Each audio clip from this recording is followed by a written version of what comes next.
विश्वास गर्नुहुन्छ तपाईँ? जन्म दिने आमालाई जिउँदै पुरै छोराले झापामा एक युवकले आफ्नो जन्म दिने आमालाई जिउँदै पुरेको भिडियो अहिले सामाजिक सञ्जालमा भाइरल भएको छ। आफ्नै जन्म दिने आमालाई जिउँदै घरभित्र पुरेको यो भिडियो हेर्दा कसको मन नरोला र?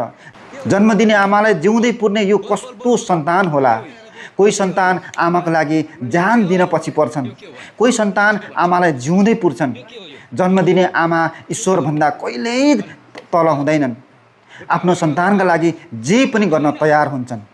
जब एउटा बच्चा गर्भमा हुर्किरहेको छ भन्ने कुरा आमालाई थाहा हुन्छ, त्यसपछि आमाले आफ्नो भन्दा पनि गर्भमा हुर्किरहेको आफ्नो सन्तानको ख्याल गर्छिन्। सन्तान जन्माउँदा आधा प्राण सकिएर जन्माउँछिन्। 9 महिना गर्भमा राख्दाको पीडा, जन्माउँदाको पीडा, त्यसपछि आफू भोकै भए पनि आफ्नो सन्तानले हुर्काउँदाको पीडा एउटा आमालाई मात्र थाहा हुन्छ। तर सन्तानले यो कुरा कहिले महसुस गर्दैनन्।